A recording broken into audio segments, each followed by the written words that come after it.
Namo tassa bhagavato arahato sama sambuddhassa.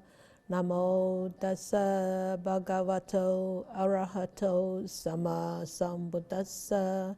Namo tassa bhagavato arahato sama sambuddhassa. So we talked about a family man's happiness last week and the right livelihood. So fairly enough, we should talk about the woman this week, right? So before we go actually to study these passages, there is this center figure in this chapter. In this subchapter, the woman, that means there is this center figure of this passage. Who is she? She is Vishaka. Vishaka. And though this passage is talk about victory in this present world, but I don't know how many of you are actually familiar with Vishaka. Anybody who is familiar with Vishaka? Nobody. So I can tell you the story of Vishaka. Actually, it's very important to know about the story of Vishaka because Vishaka was one of the foremost woman arhat in Buddha's time. And she's one of the foremost patron at Buddha's time. She's the woman part, the woman, and Anathapindika, you know Anathapindika, 給孤獨園長者. So Anathapindika was the man patron, and so Vishaka was the female, the woman. So if you have the Dhammapada at home, you can actually the Chinese would have heard this story already. The verse 53 of Dhammapada is actually talk about Vishaka. As from a great heap of flowers, many garlands can be made. Even so, should many good deeds be done by one born a mortal. So this verse actually talk about Vishaka. So tonight I'm going to give you a sort of a brief history of Vishaka. So Vishaka, this whole passage actually was the Buddha teaching to Vishaka. So Vishaka, her name is Vishaka in Pali, and in Chinese is Pei Se Koi. But she has a nickname called Megara's mother. So you can read actually from the first, the second line, Vishaka, Megara's mother. And I want to tell you who is Megara.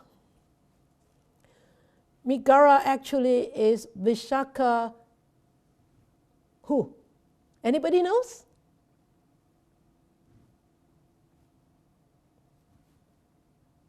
Everybody look at me with big eyes. That means you don't know. So, Vishaka actually, Megara actually was Vishaka's father-in-law. And so, father-in-law? Is there something wrong here?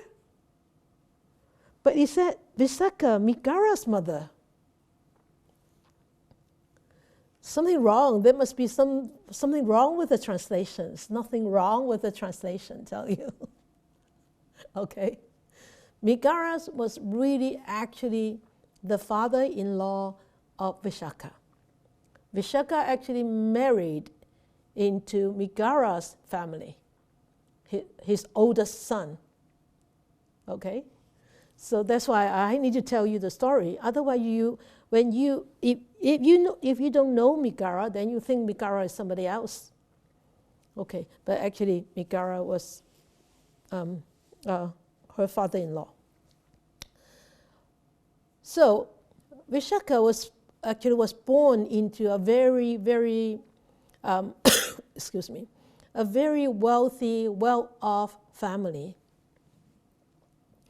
And his father is called Dhanajaya.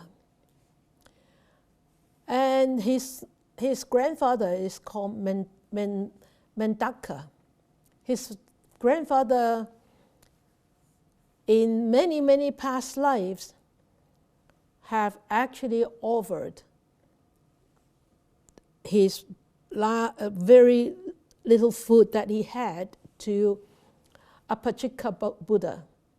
And that's why this act of generosity brings so much wealth to their family when they were born in India at Buddha's time.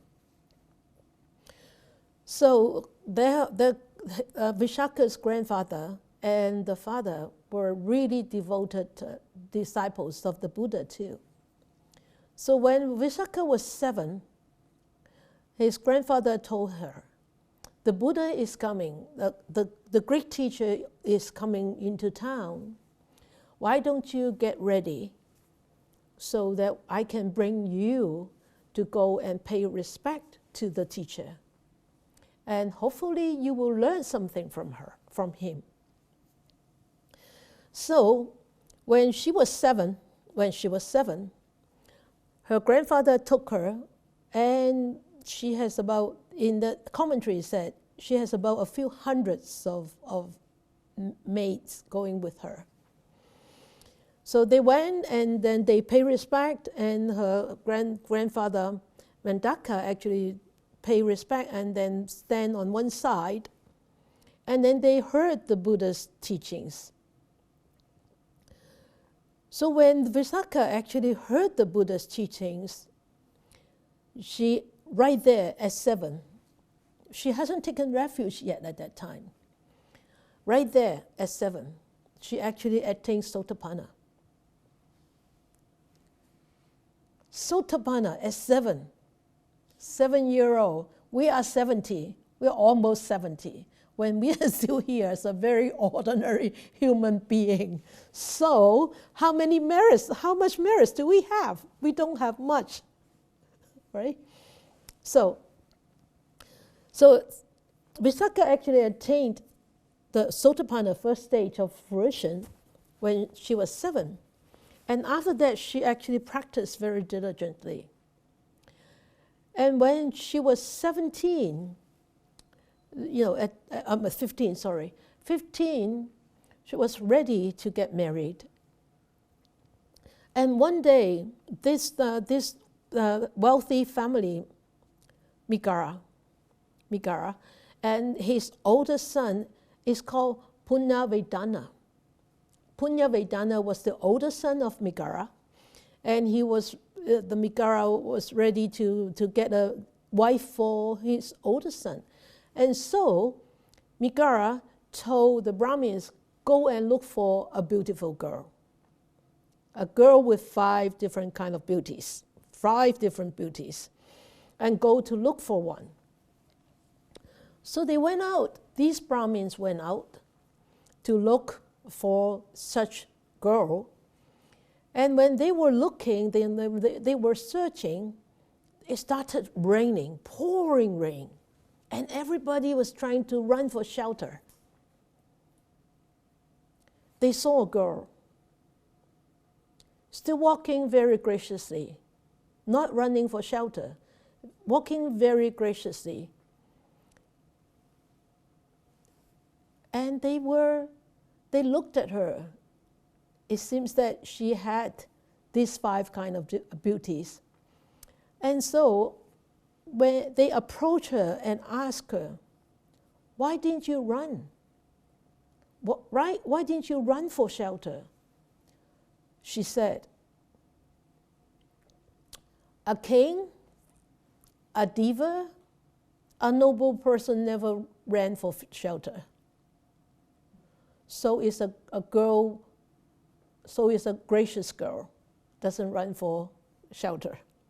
What a beautiful answer.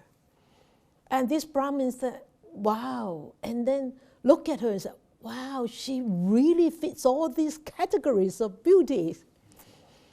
And so they proposed on behalf of Punavidana or on behalf of Megara. And she agreed. And then she said, you go and talk to my father, right? So eventually they proposed, and then she got married at 15. And what kind of beauties did she possess? The 5 kinds of beauties. We can check ourselves whether we possess any of these beauties, okay? So 5 different kinds. Beautiful hair.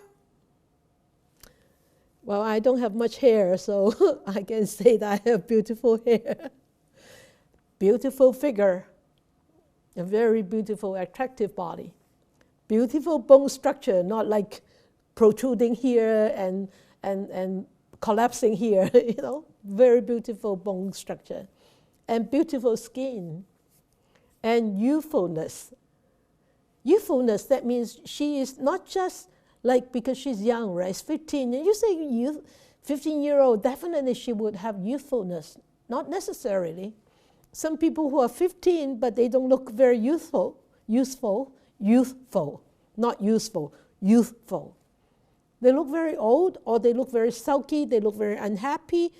There is no energy in such person.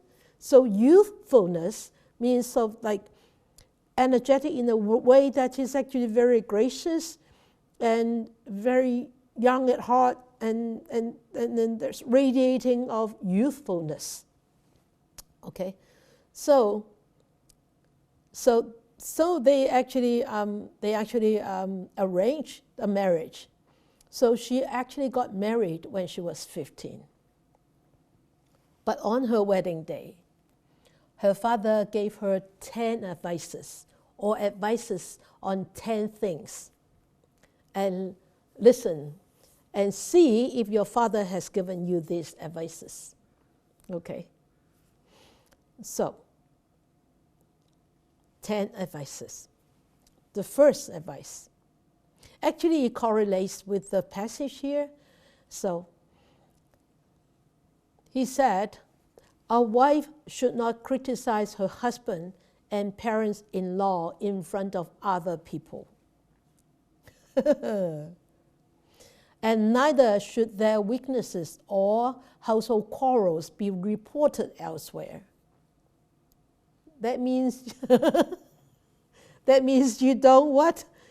You don't talk to anybody about any conflicts between you and your husband, besides your husband, right? Really, not anybody else.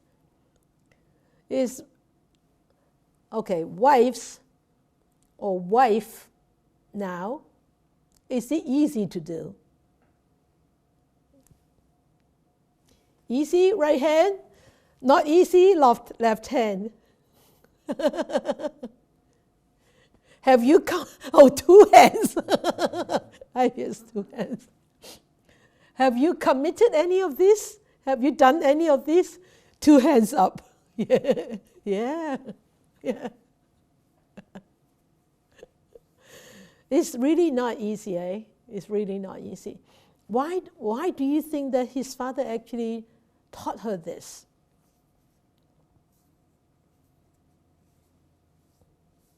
You are a wife. Oh, we have more women here than men, so I can ask the wife or the wife. Why do you think, Nora? Unmute yourself, Nora. Fancy, I think you should do it. Yeah, okay, got it. Yeah, Nora. It's wrong speech. Wrong speech. Okay, yeah, very good. Wrong speech, yes. And also,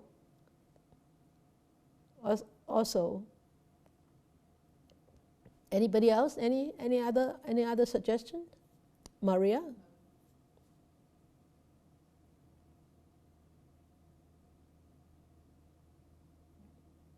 Okay, Maria, unmute yourself.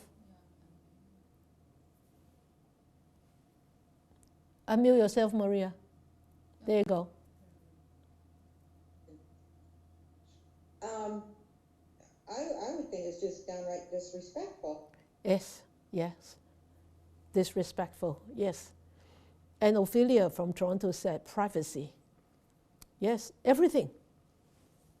Disrespectful, wrong speech, privacy, because he is your husband. And of course, it's very natural when you get angry, when you argue, then you just wanted to air out, just to voice out your difficulties to somebody whom you trust, to your family, to your friends, and you know, it could have no consequence, but it could have consequences, right? So, so this is the first advice that her father gave her. The second is a wife should not listen to the stories or reports of other households. Interesting. So what do you think? Why would her, Ma Guokji. There you go, Ma. So no gossiping? No gossiping, yeah, right speech. Yeah, no gossiping. Good. And what else? Laurie?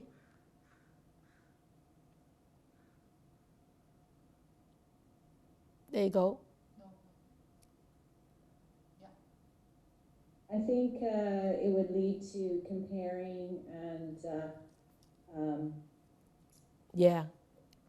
you know, Yeah. maybe feeling like you don't have what you should have and make you unhappy or make your husband unhappy. Yeah, right, yep.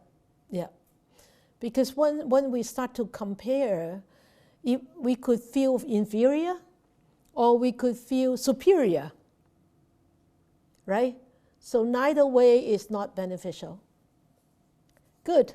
Anybody else? Any creative ideas? Creative thoughts? You have been a wife, I haven't been. Okay? All right? Nobody else? No more? Okay. Okay, all right. The third one. Things should be lent to those who return them. That's stingy. Why would the father advise us on her on this? Laurie? There you go. Goes back to the wife is supposed to protect her husband's everything. Yeah, right. Yep. So that things should not be lent to those who should be lent to those who return them. Yep, to protect the wealth. Okay.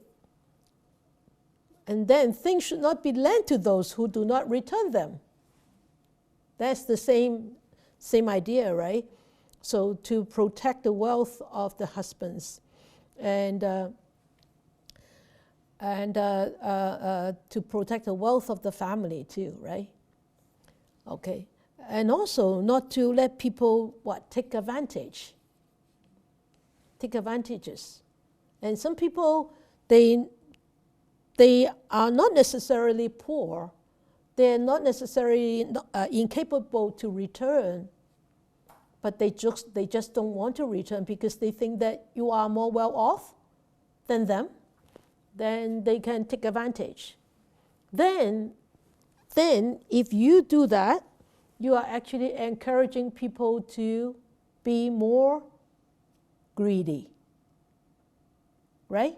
If people borrow something from you and never return, can you say that it's sort of like another kind of stealing? It is. So you don't want to encourage that, right? Okay, so Did I hear something? No? Okay. So, and then poor relatives and friends should be helped even if they do not repay. So this is actually very natural, right? Families and friends, we should help them, even though they cannot repay, or they do not repay. But of course, when I look at this, I think there is conditions too. There is conditions in this. For me, I would think that there should be condition. What do you think?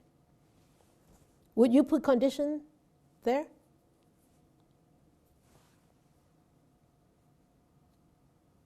Anybody? Don't wait for my answers. Nora, yeah. Okay. You don't want to help somebody if they're going to harm themselves. Yes. Yes. So giving them money so that if they tell you they're going to go buy drugs or something. Yeah. Yeah. Yeah. Or what else? Gamble. Okay. But it says poor relatives and friends. That means they are very poor, monetary-wise. Not to create dependency. That's great. Very good, Ophelia. Yeah, not to create dependency. You can help them once, you can help them twice, you can help them 3 times. But if those poor families don't try hard themselves to make ends meet, do you think you would endlessly help them? I would recommend not. So, for this, I would add in conditions. Poor relatives and families should be helped, even if they do not repay, upon a condition that they should try their best.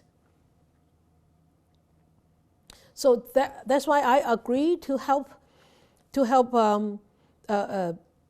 people when they are really urgently need help, and after that, they need to actually what? They need to work out themselves. So I agree to go to help people in underdeveloped countries, not just to give money, not just to give food, but actually give them ways to be independent. That's the true help that one should offer. You help them how to grow things, you help them how to find clean water, not constantly, not continuously just giving material, just giving money. So that they could be independent, they could help themselves, they could help their families, they could help their communities, right?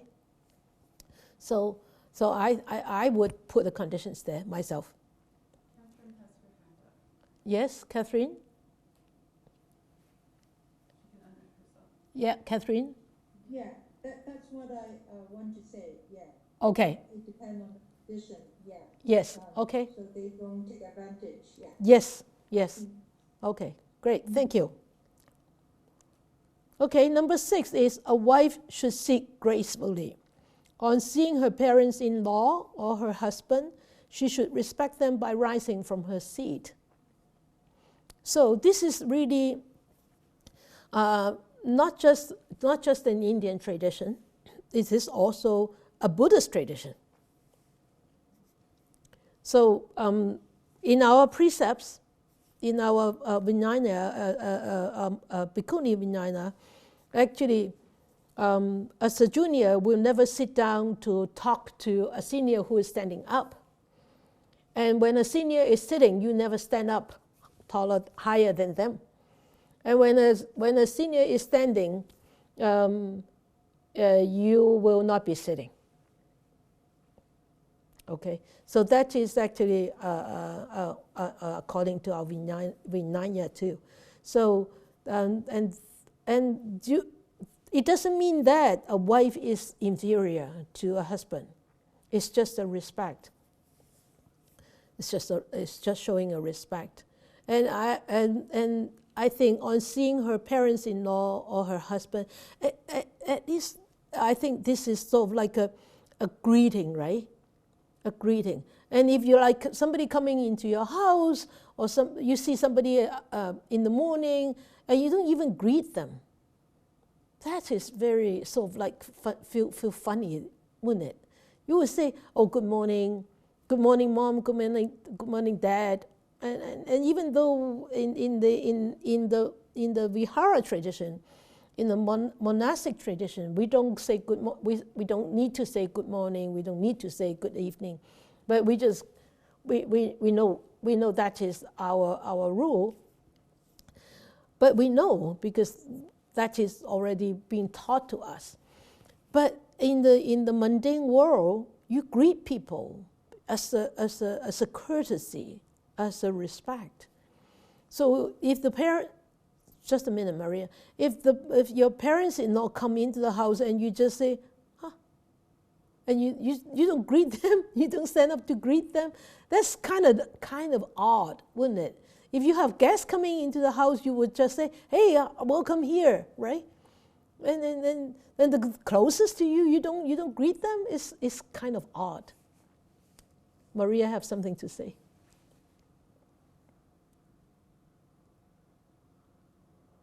Okay, Maria, go ahead. Yeah, I just wanted to say that I was actually taught that as a child. Oh, is that a First And Nation? I don't know if it was Is that a First Nation thing? to be. You never sat down until if there was until adults sat down. Yeah. Oh. You had to stand up if you were being introduced to anybody. You never sat down. Yeah. Is that a First Nation thing, Maria? No, I don't. Well, they would be doing that, I think, automatically, but I don't know if this was manners that we were taught years ago that we've now lost, or if it was because my parents came from Europe and this was just the way it was. So I don't. Were you I don't taught know where that it too, came from, Paul? but Were you I taught know that? Yes. Oh. Paul said that he was taught that too. Mm-hmm. Huh. Good. Did you used to teach that to children at classes, Laurie and Versha? No. Laurie? Ah, you did. Oh, interesting. Yes. Especially if there's someone you've never met before. Especially to someone you've never met before. Yeah. Yeah. It kind of feels natural, right, to stand up and greet. Yeah. Laurie, you have something to say? Yeah. At my school, when we became a traditional school, Yeah. we tried to get all the kids to acknowledge elders when they walked into the room by standing. Yeah. It was very difficult to do. But we did try to do it. But I remember going into your class, they stood up to greet Sister Jessie. That's great, good. It's not easy. This is really against the tradition, isn't it? Or traditional culture or culture, whatever. It's very difficult. And sometimes it feels funny when I see people, when I walk into a room with all the students and everybody, and they just sat there like this. and then I will have to remind myself, hey, don't expect, never expect, don't expect, never expect. Okay, it doesn't mean anything. Okay, but I need to realize that is that is a culture in here. It's not being taught in here. So, but that was one of the advice that Migara's mother get from her father. The 7 is, before taking her food, a wife should first see that her parents-in-law and husband are served. She should also make sure that his servants are well cared for. So anybody superior to her or senior to her, parents-in-law, husband, or anybody junior to her, like her servants, her slaves, were looked after before she actually starts to eat. So I remember as a Chinese, growing up in a Chinese family, I was the youngest, and I have 5 brothers and sisters, and I have parents to sit together on a round table, and I have to call everybody. Father, mother, big brother, second sister, third sister, fourth sister, brother 5. Say, I'm eating my meal. So then I can start. So every kid on the table has to address that. So of course, oldest brother only addressed my parents, right? And my second sisters only addresses my parents and my oldest brother. But I'm the youngest, so I have to address 7 people in front of who are older than me. So that was the kind of education that we get from the old days from our parents. So, but nowadays it doesn't. Nowadays I don't see much of that, because nowadays 6 people look after 1 child. The parents, the grandparents on the mother's side, and the grandparents on the father's side. So everybody trying to feed the baby, the kid, rather than themselves. So how would the kid know how to really respect and address that seniority and learn how to respect? It's very difficult nowadays. And I guess in the West, I know some of my friends actually teach the children, you don't start until the older or your parents or your brothers have started. You don't get the food until everybody gets the food first, because you're the youngest, right? No? Not really, huh? Yeah. It needs to be reinstated. These are all good qualities, I think. To me, I think this is all good. Before going to sleep, a wife should see that all doors are closed. That means locked, secured. Furniture is safe. Servants have performed their duties, not leaving the dishes half done and then go to bed. And that parents-in-law have retired. As a rule, a wife actually should rise early in the morning, and unless she's sick, she should not sleep during the day. That's very harsh on the woman, isn't it? But bearing in mind that in the old days, the men all went out to work, and the women have to look after the household. The women get all the keys, all the wealth, all the control of money and household, everything. The men don't. So considering that, so the woman is just like the caretaker, the most senior caretaker in the house, in the household. And it's just like here. The Siu Sifu, we call them Siu Sifu, that means the young nuns, they need to check all the doors, all the windows before they go to bed. Exactly the same. Make sure the gate is locked, make sure all the windows are closed, especially in the winter. You see, that's the same. So we have to, safeguard our household and make sure everybody is safe and retired. And then, of course, the elders are retired to rest before we take rest, unless we are sick. Okay? So number 9, her parents-in-law and husband should be treated very carefully, like fire. Like fire. Why is that? Fire burns and it hurts. It hurts whom? Not just hurt you. It hurts your relationship with your husband. And it hurts the relationship you with your parents-in-law. Your husband is right in the middle. The husband is right in the middle. It's very difficult to please the parents-in-law and please the parents and please the wife at the same time. Especially the mother-in-law and the wife. And the sisters-in-law and the wife. Oh, all the women. All together.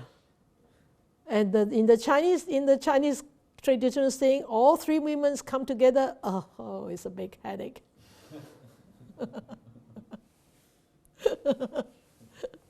It's a big headache. So a parents-in-law and husband should be treated very carefully, like fire. Don't burn them. Respect them, don't burn them. Okay? And her parents-in-law and husband should be given the respect like to the divas, like you respect the divas. So consider your husband and your parents-in-law are divas.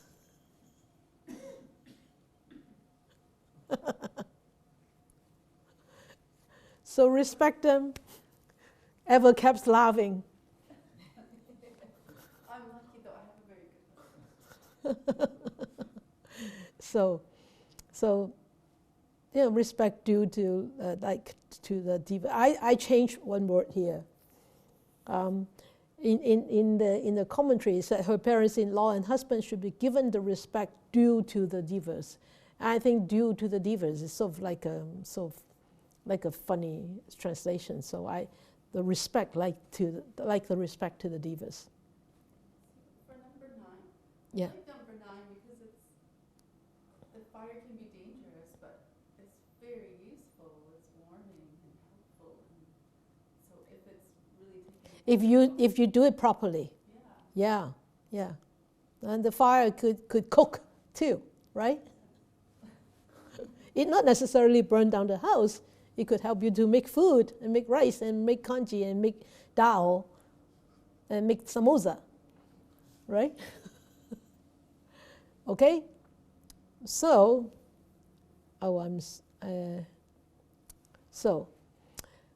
sorry, forgot the animation here. So I want to share with you why would Visakha has a nickname called Migara's mother. That is her nickname, Migara's mother. So, from the day that Visakha was married into Migara's family, and she was really well respected in Savatthi. And everybody in the city loved her. Everybody respected her. But Migara's, the father-in-law, didn't really like Visakha. Why?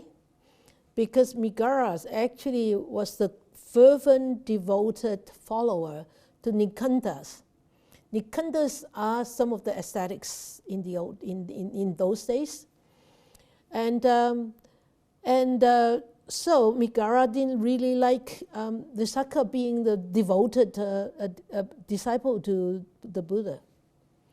So he always wanted to actually expel her, find ways to expel her. But he couldn't find any faults in Visakha because Visakha has such wonderful advices from her father. But one day there were monks coming into their household and for alms. So her father-in-law, Migara, was eating from a gold bowl. And he refused to get up and offer anything because he noticed, he knew that would be a wonderful opportunity to get Visakha into trouble. So he refused to get up and offer. And he didn't want to offer anyway because those are Buddhist monks, the monks from the Buddhist traditions. So, but Visakha was so smart. you know what she said? Anybody remember from Dhammapada, verse 53? Nobody. You cannot cheat because it's way too far ahead. Way 2 years ago I talked about this. Vishaka said to the monks, "Dear Venerables, sorry, please pass on to the next household because my father-in-law is eating leftover food." Remember this? He's eating stale food. So please pass on to the next household to get your alms. So the monks left. And Migara was so angry, furious. He said, "How dare you? How dare you? Saying that I'm eating stale food, I'm eating leftover food. These food are all freshly cooked. I need to expel you." And Vishaka said, "Oh, no, you can't expel me because you have promised my father on the day of my wedding that if I have committed any mistakes, you need to get the 8 clansmen to come and investigate my mistake.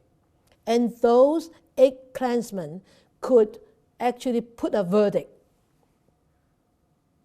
on my mistakes, whether I am wrongful or I'm not wrongful."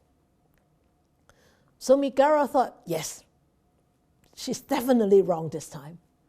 So he called those 8 clansmen in, and the 8 clansmen asked Vishaka, "Why did you say that your father-in-law, Migara, was eating stale food, leftover food?" She said, Of course,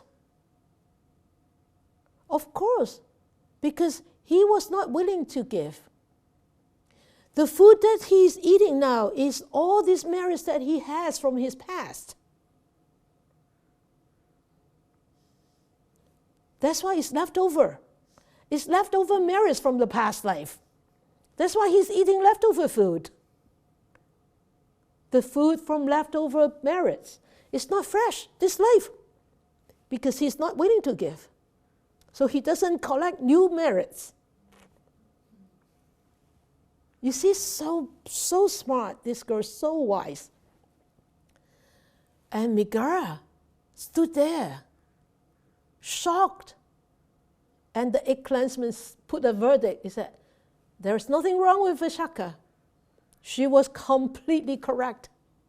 Nobody can expel her from the family." And Migara agreed that she was correct.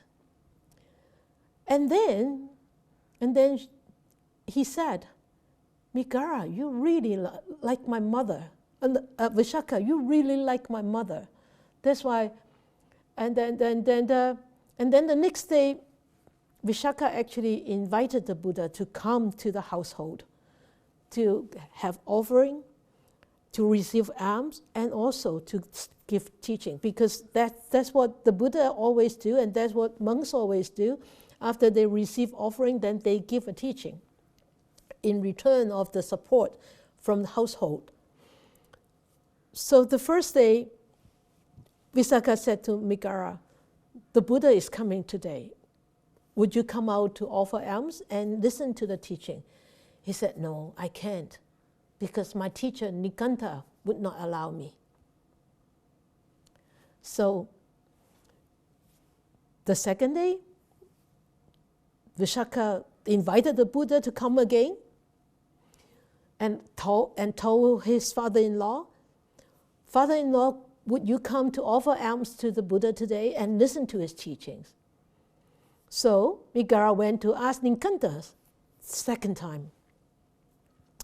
And Nikanta thought, well, I can't tell him not to, but I don't want him to go there. Oh, so Nikanta said, "Okay, you can listen to his teaching, but you cannot go and offer alms, and you can listen to the teachings behind the curtains."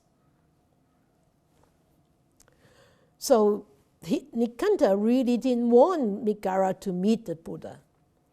So Migara actually really stayed behind the curtain to listen to the Buddha's teachings. And after he heard the teachings, he actually attained Sotapanna right there. And after he attained Sotapanna, he was so appreciative of Vishaka's meritorious deeds to bring the Buddha in. And that's why he started calling Vishaka, you are my mother. You are just like my mother. That's why Vishaka has this nickname as Migara's mother.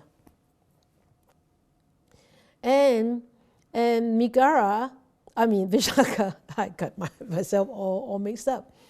And Vishaka actually owned a very, very precious, expensive a rope. And he wanted to sell that rope to offer to Ananda so that Ananda could help the Buddha to build a monastery. But nobody was well off enough to buy that rope, that rope. So Vishaka said, okay, I'll buy it back myself and offer the money to Ananda and help to actually build Migaramata's palace for the Buddha. And actually, with this Migaramata palace, that actually the Buddha spent a lot of times in there teaching. And Vishaka actually helped also a lot of time with the monastics, with the female monastics, the Sangha. And I don't know whether you recall the story when there was a bhikkhuni, a Sramanera, actually entered to become a Sangha. But after she entered to become a Sramanera, she was found to be pregnant. And so the Buddha actually sent Vishaka to actually go and check her pregnancy and then find out when did she get pregnant, before or after she became a Sramanera. And Vishaka actually helped a lot of these kind of chores in the Bhikkhuni Sangha at that time. So she was actually a foremost woman patron in the Buddha's time. So she died at the age of 120, very long-lived.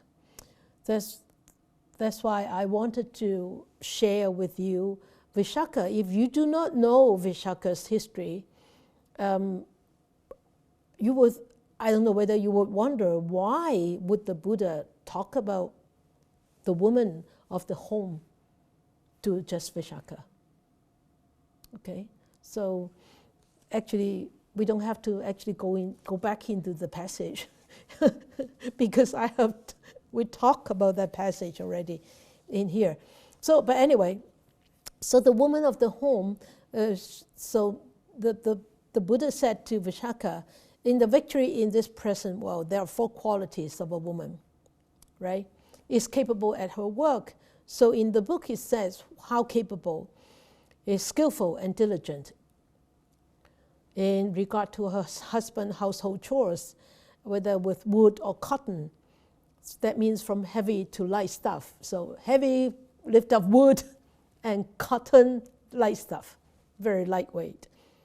So and also able to investigate the appropriate means and able to accordingly to arrange everything properly and correctly. And manages her domestic help, like the slaves, the servants, the workers, how to direct them, how to inspect them, how to teach them, and if they fail, how, or if they are sick or if they are healthy, how to look after them. So that is the capable woman. And then the third is behavior agreeable to her husband. So we talk about that in those advices that her father has given her, right? It's all included in there. And she safeguards his savings. So that was taught. That was taught by her father too. So we actually studied. We actually studied all this in those 10 advices but not the victory in the future world. The 4 qualities that a woman accomplishes is faith. The first one is faith. So we know faith. In here it says faith in the Tathagata, in the worthy one, and the enlightened one, the Arahant, the blessed one. Remember those 10 names, the 10 names of the Buddha, the teachers of divas, and the unsurpassed one. So the faith in the Tathagata, because why? The Tathagata actually teaches us a way out of sufferings. All right? And then the second one is the moral discipline. So his father actually taught that. And in here, moral discipline, we all know, is abide by all the householder precepts, the 5 precepts. Not to abstain from destruction of life, abstain from taking things which are not yours without permission, abstain from unlawful sex, abstain from false speech and slandering speech, gossiping and harsh speech, and abstain from any intoxicants. So that's the moral discipline. And then be generous. So you can see also how generous actually was Vishaka. Right? She built monastery. She offered to help the sick and the poor, and she looked after her slaves, looked after all her workers, and she was never stingy. And we can see that she was very wise. Ever since she was little, ever since she showed the wisdom when she was 15 already, when she did not run for shelter. And that's why the Brahmin said, wow, this girl did not run for shelter like everybody does. She was still walking very graciously. And because of this wisdom that she has. And the way that she actually taught her father-in-law was so wise, right? You never thought about stale food as leftover merits from the past, right? So that, what else can it be besides wisdom, right? So that's why I wanted to take out that story of Vishaka, just to illustrate how wise, how generous, and how moral was she. And that's why we only spend little time in studying these passages, but listen to the whole story of Vishaka. That's tonight's. Now, reflections time.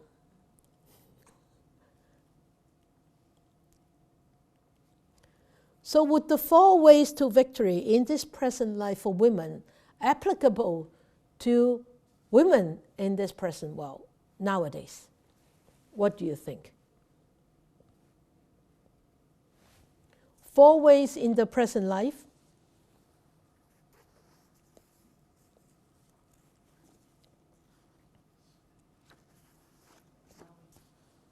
Laurie? Laurie? Okay.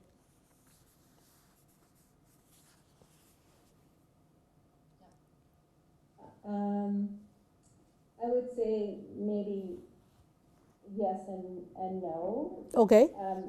There are not many women that I know anyway who have domestic help.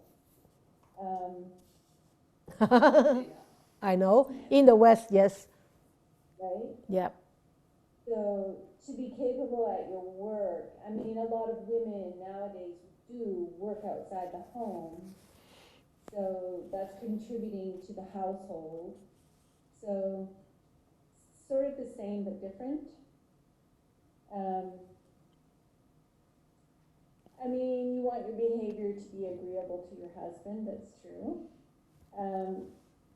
And you want to look after the family as well. Mm-hmm. And so, yeah, so it's different because women are also contributing to that household life. Mm-hmm. Okay. Good, thank you. Anybody else?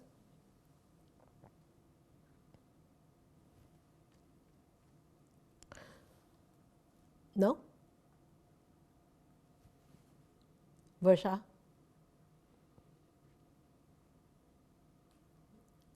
Oh.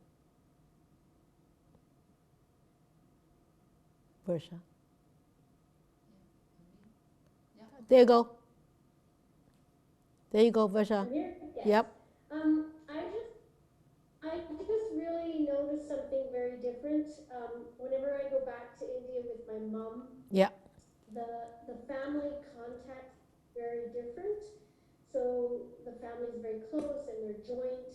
I mean, they don't live together, but they're very connected. Yeah. And although the women are very traditional, they build themselves up to a place where they're elders and they're considered to be, they're highly respected, and they offer advice and wisdom to the rest of the family. That structure, I don't see it as much in the Western world. No. So Yeah.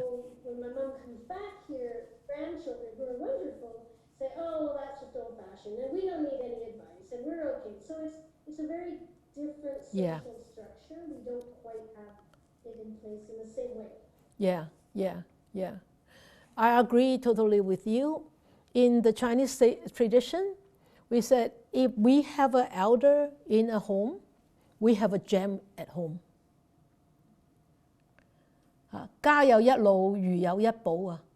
好 So if like, it's like we have a gem at home because that experience that they have is immeasurable. It's so valuable, right? And I totally agree with you, and I really totally agree with that Chinese culture, that thought, that saying or that teaching, because now at my age now, I still recall what my mother has told me when I was young. But I never, it's not that I never, at that time, rebellious, right? And young and arrogant and think that we know more than our parents. Well, we think, no, shut up. Well, I don't tell her to shut up, but I just don't listen. Right? It's like, oh, okay. All right. That's all. Just like your kids nowadays. Shut up, mom. You're outdated. Shut up, dad. You're outdated. Don't talk to us like that. Or they just avoid you. They just don't tell you anything. Right? So we are not outdated. Life experiences cannot be outdated at all. But it's just that the children being at that young age are very ignorant and arrogant. Like when I was young. I was ignorant, I was arrogant. When I get older and older, I totally know why my mom said such thing when I was younger. Ophelia.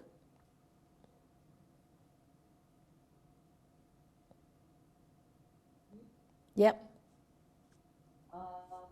I think the four ways are all applies nowadays. One of our fellow classmates said maybe the domestic help doesn't apply a lot, but I think we could widen the definition, because it could be a contractor when we are hiring a contractor to do something for our house, or we may be hiring part-time. Kind of the management of the household with extra help as well.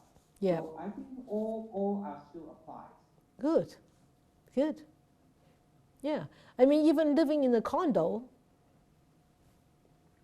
you still have what your front desk. What do you call them?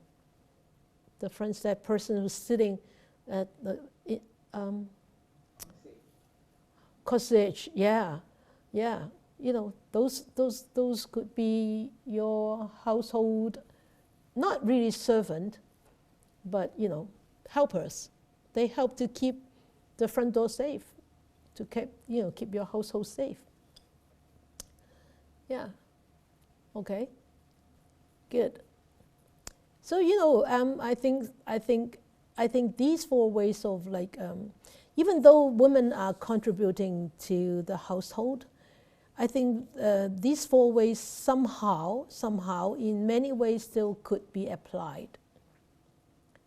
Still could apply to the present world. It doesn't mean that women are inferior when we behave like that. Okay. Okay. So what kind of adjustments?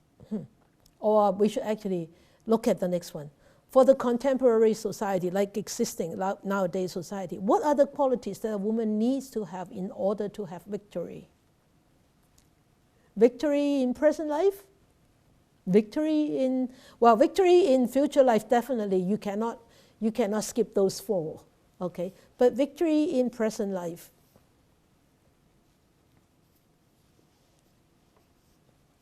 Any other qualities do you think that it could actually bring victory into present life?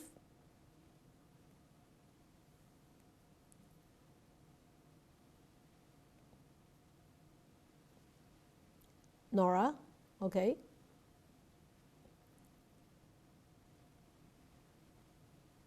Be mindful. Mindfulness.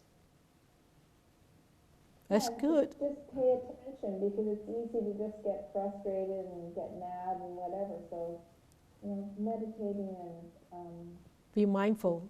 Very good. Being present. Being present, yeah. And equanimity, right? Yeah. That's the foundation of wisdom. Okay, what else? Laurie, you have something to say?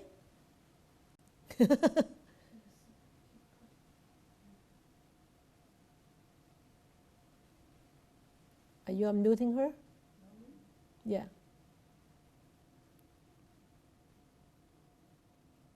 There you go. Agreeing with Ida's comment about financial independence. Hi. I thought that was a great comment. Financially independent. In the chat box, yeah. Yeah, oh, I didn't see that. Okay. Financially independence. Yeah. Up to yourself. Okay. I think it's a good Help thing. them to help themselves. Okay. Yeah. And as peacekeeper in all levels. That's very good. As peacekeeper in all levels, Ophelia said. Yeah. It's not easy. It's not easy, but you can see nowadays there are many, many more successful women, so-called successful by society standards, not just like housewives, right? It's true, and I think women have to have more courage and be more resilient. Yeah. Break through a lot of the barriers. Yeah. Yeah, courage and resilience. Yeah, but yes, resilience and independence. But of course, resilience is very necessary in the family, and patience and tolerance too, right? But success in a contemporary society, in the outside world, doesn't mean a woman is successful in the family world. Not necessarily.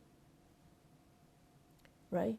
And I have seen successful women in the society, in the commercial world, actually could be a big failure in the family.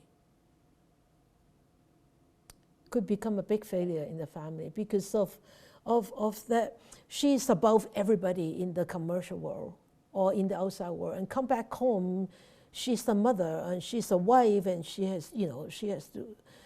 In the West, you share with everything. In the East, so this sharing is getting a little bit more now, but still. The wife is the wife. So the wife still has to look after all the children and all these household chores. So it could be very frustrating for a working woman. Okay, Irene?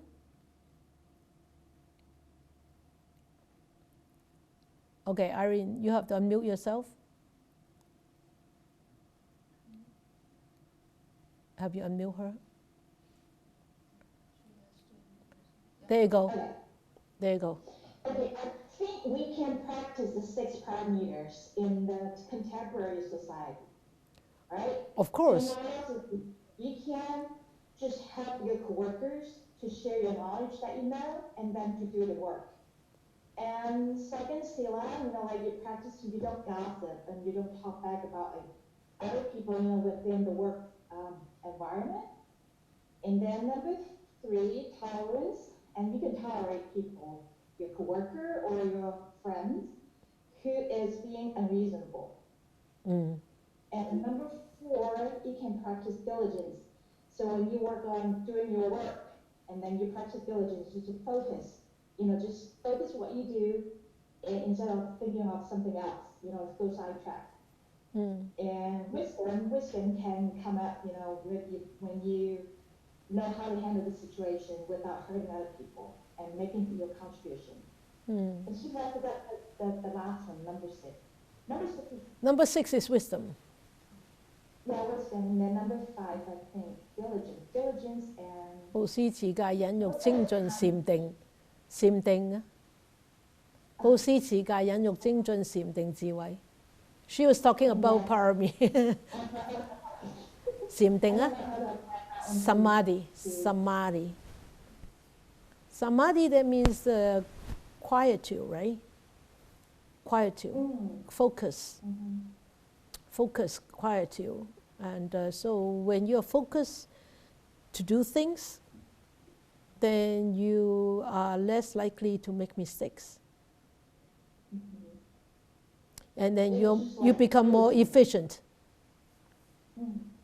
Right? So it's not like diligence. Diligence is different. Okay? So diligence is the attitude of putting your efforts in. Samadhi is the result, is the result of your focus. Okay, so yeah, 6 parami. Okay, to have victory. And I think to me, I think a woman should actually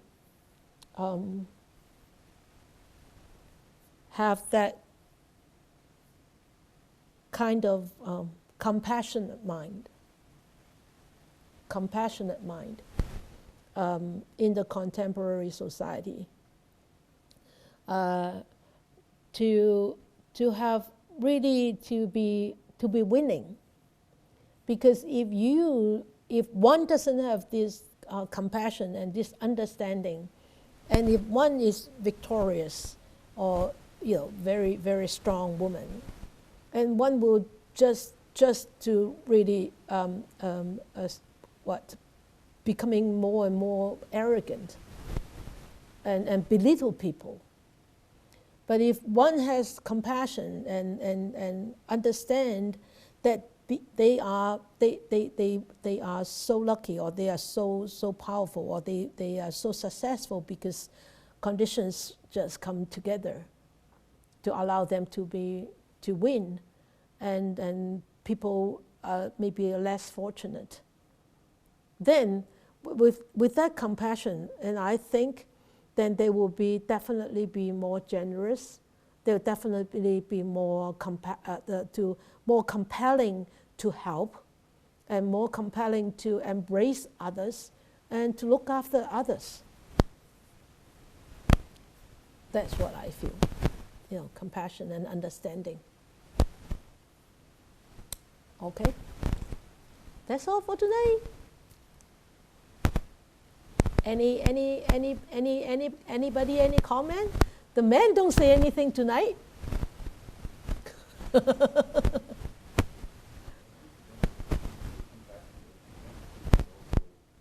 Empathy, yeah, karuna.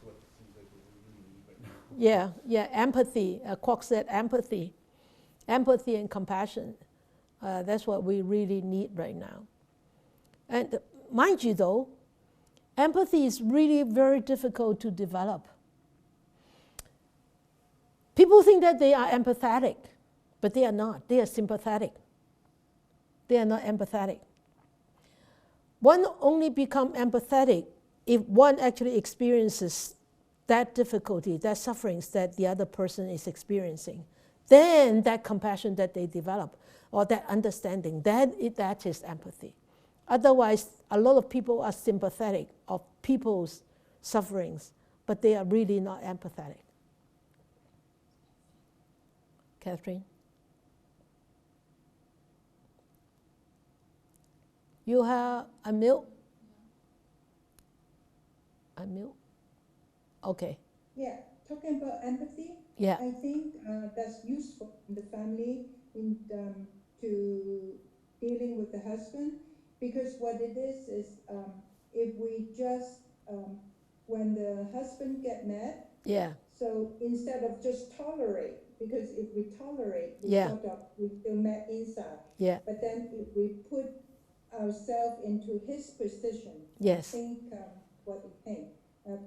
Using empathy, yeah, Oh. that would be helpful. Okay. Good. Okay, anybody else? What's going on tonight? Jumping here and there. So you like the story of Vishaka? Good story of Vishaka, eh? Yeah, wonderful story of Vishaka. Actually, she has a lot of stories. I just picked out just a couple of really wonderful ones, good ones to share with you.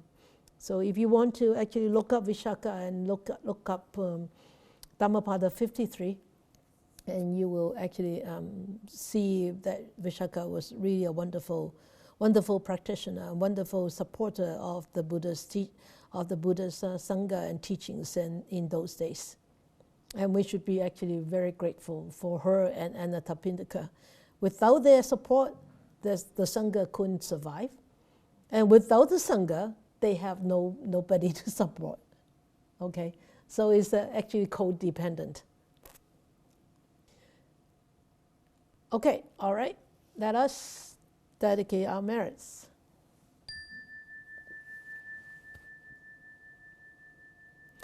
May these blessings extend to all, that we with all the other living beings together will attain the Buddha way. May we wish more and more people will encounter the words of the Buddha, the wise words of the Buddha, study them, practice them, implement them into their daily life, and help themselves to untangle from all the sufferings, miseries, and be ultimately free, happy, and peaceful. May you all have a good week.